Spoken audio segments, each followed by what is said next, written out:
Well, just one day after he gets this tryout at WCW Saturday Night at Center Stage, that's when it's revealed to the world that Bill Watts is the new vice president of wrestling operations. He's going to be replacing Kip Fry, who had just replaced Jim Herd a few months prior to that.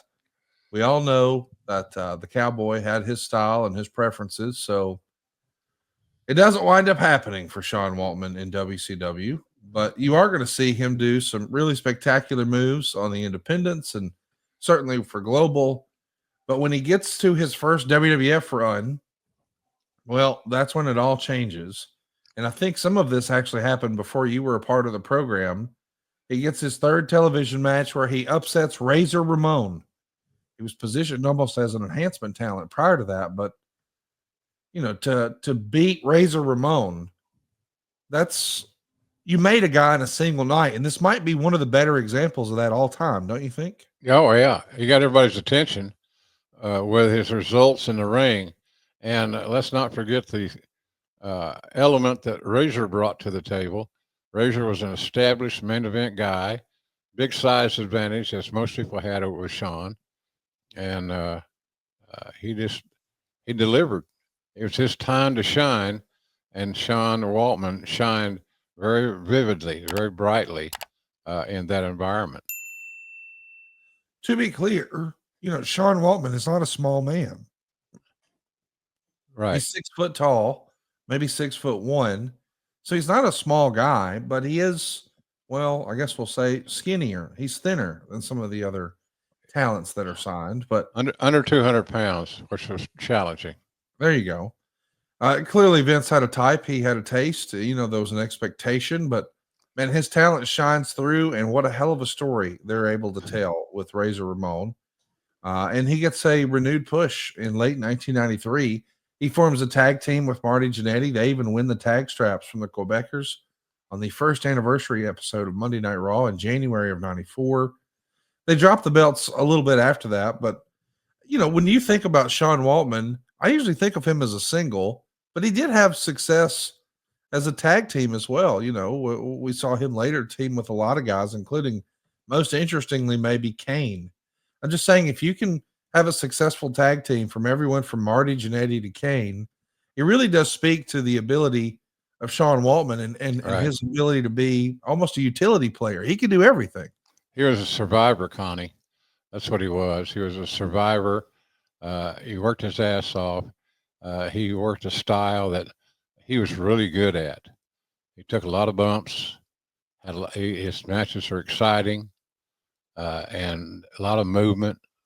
So I was always for him. I just think he was a wrestling fan at heart, and he did a great job everywhere he was. The only issue I can tell you, looking back at him, was his ability to overcome his own demons. And if he could do that and control that, then he had a chance to be a real big star. And I thought that he succeeded in that regard.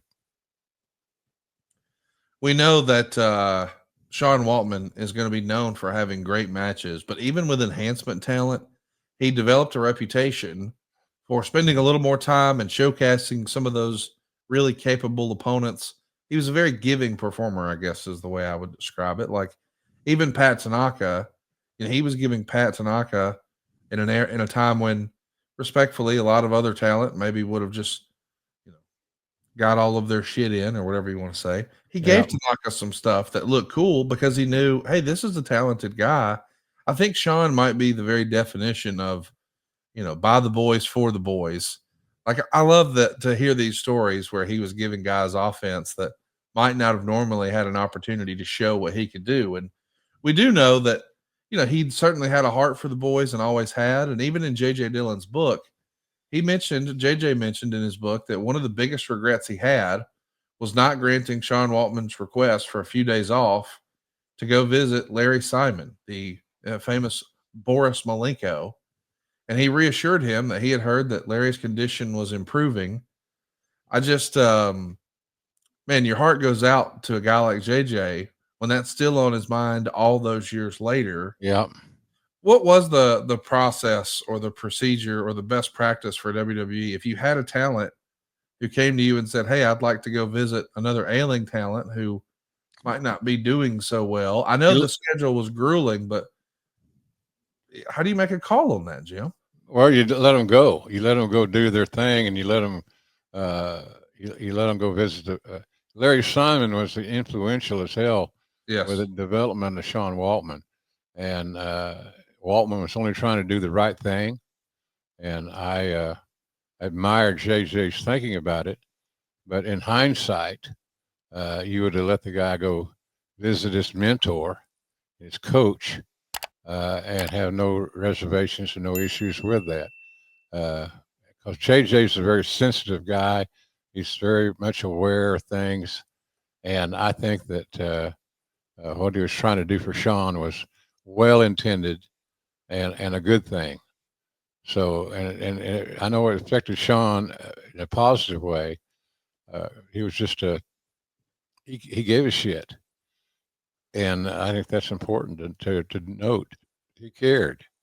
He cared about his fellow wrestlers and so forth. And I think that's good on him, quite honestly. I want to plug what Sean believes or considers one of, if not the greatest match of his career.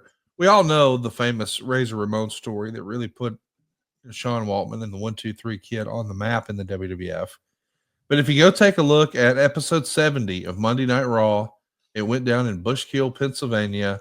Yeah. And it was on July 1st, 1994. I was there. Bret Hart is going to wrestle the 1-2-3 Kid for 17 minutes and 35 seconds. And this is, amongst the guys in the wrestling business, one of the more influential matches in wrestling history.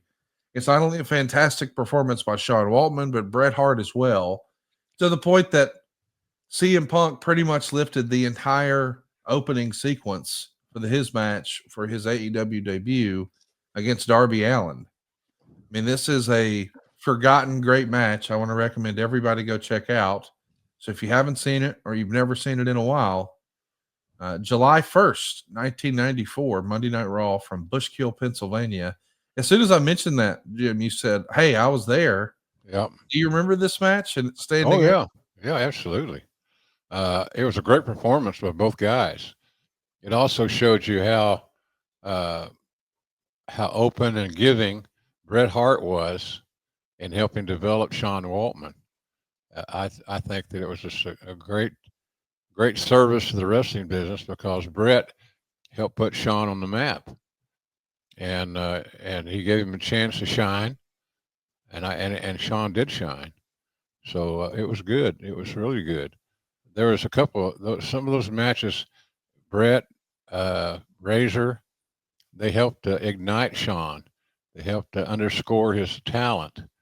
And those guys should be attaboyed. Those guys, meaning Bret and Razor, for giving a kid that they liked, that they knew had a great attitude, an opportunity to shine and become somebody. And they were successful in that challenge. Don't we all love summer vacation, relaxing, laying out by the pool, barbecues, hitting the beach, doing, well, nothing? Well, how about a summer vacation from your house payments? With SaveWithConrad.com, you can do just that. Reduce your monthly payments by making the equity you built up in your home work for you. You can roll together those high interest rate credit cards into one lower monthly payment and perhaps access some of that newfound equity to turn your house into your dream home with no money out of pocket. And how about this? You get to skip your next 2 house payments. That's right. You won't have to make your June or your July house payment. You're done until August 1st. Go right now to SaveWithConrad.com. Let my team run the numbers for you for free. There's no obligation, and if we can't help you save some cash, we won't waste your time. And did I mention we're offering a 3-year guarantee right now? That's right. That means if at any point interest rates improve over the next 3 years, you get a free refi. That's right. No new lender fees from us. So you get to save money now without wasting money later when the rates improve on a whole second set of closing costs. Why not go to SaveWithConrad.com and get a guarantee?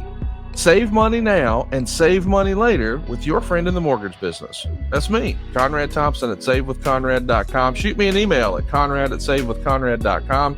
Give us a call at 888-425-0105. Or get yourself a quick quote, even talk to a live person right now at savewithconrad.com.